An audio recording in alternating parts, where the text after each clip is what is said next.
자, 개장 준비 본격적으로 들어갑니다. 한 분 더 오셨고요. 헤르메스 스타 김시은 연구원도 함께해 주셨습니다. 어서 오십시오. 자, 뭘 볼까요? 알루미늄? 네, 뭐 알루미늄.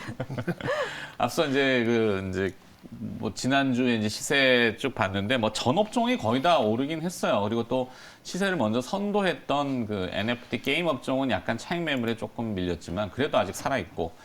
자, 지금 또 그 올라간 기업들 보니까 알루미늄 관련주들이 굉장히 강했는데 제2의 요소수, 마그네슘 이걸 준비하신 것 같은데 이거 한번 들어볼까요? 네, 뭐 마그네슘, 뭐 전 거래일 있어서 알루미늄 관련주들 굉장히 급상승을 하고 있으면서 원자재들 순환매가 돌고 있을 거라는 기대감이 굉장히 나타나고 있습니다. 마그네슘도 뭐 제2의 요소수 대란이 일어날 것이다라는 전망이 굉장히 크게 나타나고 있는데요. 아무래도 마그네슘이 이제 뭐 전 세계적으로 품귀 현상이 나타나게 되면서 자동차 생산업체에 대해서 셧다운의 우려감이 굉장히 크게 나타나고 있습니다. 물론 우리나라 같은 경우에는 마그네슘이 크게 그 비중이 높지 않아서 좀 영향은 덜할 것으로 보고 있지만 유럽 같은 경우에는 좀 그 영향이 크다고 보여지고 있고요. 마그네슘 같은 경우에는 이제 뭐 전기차, 뭐 경량화를 위해서 굉장히 많이 사용이 되기 때문에 미래차에 대한 우려감도 굉장히 크게 나타나고 있습니다. 특히 마그네슘 같은 경우에는 중국 전력난으로 인해서 이제 크게 뭐 생산량에 대해서 우려감이 나타나고 있는 상황이라고 보여지고 있는데요. 네. 중국 같은 경우에 마그네슘 공급의 뭐 85%를 차지를 하고 있는데 지금 생산량이 50% 수준밖에 나타나고 있지 않기 때문에 뭐 로이더 통신 같은 경우에는 글로벌 자동차 업체에 이제 반도체 공급 부족 현상에 이어서 마그네슘 부족으로 인해서 이중고가 나타날 것이다라고 경고를 하기도 했습니다. 그에 따라서 현대차와 기아도 이제 마그네슘 재고가 1.5개월치에 불과하다는 전망도 나타나고 있기 때문에 그에 따라서 좀 대비를 해보셔야 하지 않을까라는 말씀을 드려보도록 하겠고요. 그에 따라서 뭐 자연스럽게 뭐 관련주 한번 소개를 해드려보도록 하겠습니다. 그렇죠. 연관된 기업을 보는 게 좋죠. 네네. 기업은 네. 뭔가 연관 포착이 됩니까? 기업으로 아진산업 가지고 와봤습니다. 아진산업. 네, 아진산업 뭐 자동차 자체 보강 패널을 이제 등 자동차 부품을 생산을 하고 있는 기업이라고 보여지고 있는데요. 중국 전력난으로 마그네슘 부족 상황이 발생하고 있기 때문에 그에 따라서 수혜를 얻을 것으로 기대가 되고 있습니다.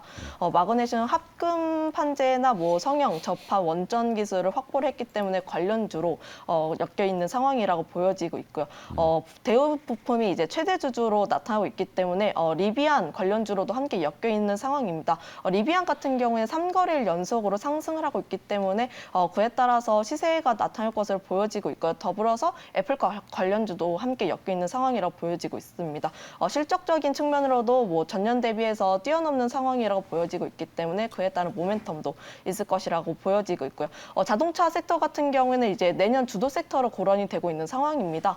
그렇기 때문에 뭐 내년 자동차 섹터뿐만 아니라 2차 전지 섹터도 굉장히 크게 잘 나가고 있는 상황이기 때문에 그에 따라서 자동차 섹터 한번 관심 있게 자동차 섹터와 이제 마그네슘 관련주로 엮여 있는 아진산업 한번 관심 있게 보시는 것이 좋지 않을까라고 말씀을 드려보도록 하겠습니다. 네, 아직까지도 요소수 파동이 진정되지 않고 있고 물론 전국 주유소에 이제 보급이 된다고는 하는데 요소수 파동 때문에 이제 무기물의 일종인 뭐 마그네슘도 부족 현상이 발생하지 우려 이런 거죠. 네, 마그네슘이 어떤 역할을 하죠? 이 눈떨림에도 마그네슘. 그거 이제 먹는 거 빼고 네. 왜 먹는 것만 아니 뭐 그런 얘기를 하니까. 뭐 그런 거 할 때 저를 쳐다보시죠. 아니, 뭐 마그네슘이 쳐다봐요. 이제 금속으로 했을 때 네. 굉장히 이제 잘 찌그러지게 하는 역할을 많이 성형, 한다고. 네네. 소성 이럴 때. 그렇죠. 예. 예. 차체에 많이 좀 사용돼서 바디 차량용 네, 바디 가볍고, 몸체 예. 그죠. 예. 그리고 거기에 이제- 뭐 철분의 안정성 뭐 이런 것도 그런 연관이 것도 있는 것 같고. 뭐 상당히 있고 뭐 그렇게 연동이 돼서 지금 각 무기물들 그러니까 뭐 이런 것들뿐만 아니라 지금 히토류? 아까 그 저기 또 방송을 하셨습니다만 이제 그 비료 비료 관련된 이제 그런 것도 굉장히 공급 부족에 사실 제가 제일 걱정하는 게 식량이에요, 식량. 물론 너무 혼자만 걱정할 필요도 없고 과하게 걱정해서도 안 되겠지만. 근데 어제 그 음식료 ETF들이 많이 올랐잖아요, 미국에서. 네. 네. 뭐 그런 것들이 좀 이제 진짜 미국에서도 인플레이션의 시작된 것 공포는 같아요. 그렇죠.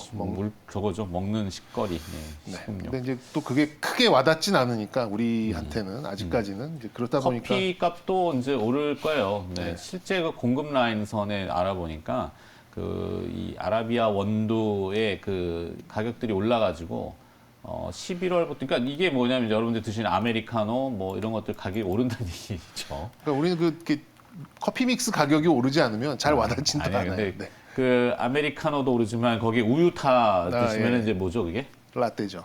라떼죠. 라떼 가격도 오릅니다. 우유 값도 올랐기 때문에. 하여튼 그렇고.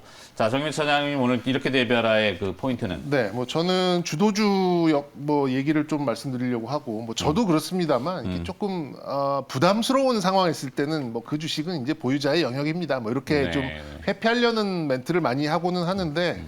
현재 물론 이제 금요일 날 좀 지수가 오르고 뭐 몇몇 이제 많은 종목들이 좀 상승을 해서 조금 답답함이 풀어지기는 했습니다만 뭐 저는 아직도 이 몇몇 그런 이제 주도주들은 시장에서 지속성을 좀 보일 걸로 좀 예상이 좀 듭니다. 그래서 네. 그 관련된 이제 대표적인 종목들에 대해서는 사실 거의 장중 조정으로 끝난 경우가 많거든요. 이제 그게 뭐 일반적으로 이제 같이 엮이는 종목하고 주도주의 지금 차이라고 좀 보시면 좋을 것 같은데 뭐 예를 들면은 뭐 2차 전지에 대해서는 여전히 뭐 양극재, 음극재, 전해질, 뭐 코스닥의 좀 대표적인 이제 그런 종목들은 거의 장중 조정으로 끝난 경우가 많잖아요. 뭐 특히 네. 이제 LNF 같은 경우가 지난주 금요일에도 좀 그런 모습을 좀 보여주지 않았나 좀 생각이 좀 들고 그리고 이제 뭐 NFT와 게임 연동된 것도 뭐 지금 한 달 내내 이 말씀만 좀 드리고 있는데 과연 이제 이 위메이드와 뭐 다른 관련돼서 올라온 종목들의 움직임을 한번 보시면 무엇이 주도주고 주도주가 어떻게 움직이는지는 한눈에 좀 보실 수 있을 것 같아요. 그래서 제가 경고가 붙어 있고 굉장히 부담스럽지만 그래도 이제 접근을 새로 하신다면은 위메이드의 장중 조정을 기다려 보시는 게 좋을 것 같다라는 말씀을 드리는 이유가 네. 이런 이제 요인이 좀 될 수 있겠고요. 그리고 이제 새로운 주도주를 좀 뭐 기다리는 분들도 많이 계실 것 같은데 뭐 이것들 외에 이미 이제 지금 뭐 DDR5랑 또 볼그리드 어레이 관련돼서 기판해가지고 관련된 종목들 다 지금 올라가 있는 IT 그런 그렇죠. 부품 쪽으로. 상황이고 원전 관련돼서도 이제 주도주, 주도 섹터가 이렇게 좀 마련된 거고, 그러니까 크게 봤을 때는 요 한 네 가지 정도가 지금 현재 시장을 이 안 좋은 시장에서 그나마 좀 시세를 낼 수 있는 부분이다 보니까 그러니까 색깔을 내는 그렇죠. 섹터죠. 네. 예, 그래서 좀 개성이 있는. 단기적인 단기적인 성과를 내시기 위해서는 그 부담을 사야 된다. 이거 좀 또 뻔한 얘기입니다만 좀 말씀드리고 새로운 주도주를 좀 보려고 한다 그러면 역시 볼 수 있는 부분은 이제 크게 저는 한 두 가지 정도로 빠지는데 오늘 여기저기 얘기 많이 나올 겁니다. 과연 그분이 왜 캐나다 들려서 미국 갈까? 이 얘기가 많이 나올 거고 두 번째는 이제 소재 쪽으로 좀 괜찮은 것 같아요. 역시 뭐 애널리스트들은 이제 수치를 보고 민감하게 리포트를 좀 내기 때문에 내년 EPS가 가장 많이 올라가고 있는 쪽은 조선과 이 철강 쪽입니다. 네네. 이게 소재 쪽 이렇게 좀 생각을 해보시면 뭐 관련된 그런 주도주를 좀 쉽게 찾아낼 수 있을 것 같아서 개인적으로 생각하고 있는 주도주들은 좀 밑에 좀 제가 좀 정리를 네, 해봤습니다. 화면 하단으로 한번 보여주시면 됩니다. 네네. 시장 섹터의 주도, 개성이 있는 섹터고 네네. 여기 이제 주도주들이 있다. 네. 요거 내용. 그래서 뭐 화면으로 쭉 보시면서 정리하시면 될 것 네네. 같고 개장이 이제 3분 앞으로 다가왔으니까 네. 개장 분위기를 봐야 될 거 네. 아니에요. 코스피는 지금 한 28포인트를 올려서 출발할 네. 것 같고 코스닥도 뭐 좋습니다. 8포인트. 네. 자, 코스피에서 지금 호가가 들어오는 것들 중심. 가장 또 눈이 딱 가는 쪽은 셀트리온이네요. 역시 셀트리온? 이제 허가 나온 거에 대해서 뭐 시장이 좀 반응을 하는 이제 그런 부분 7% 가까운 상승 출발이 좀 예상되고 있는 게 좀 눈에 띄고요.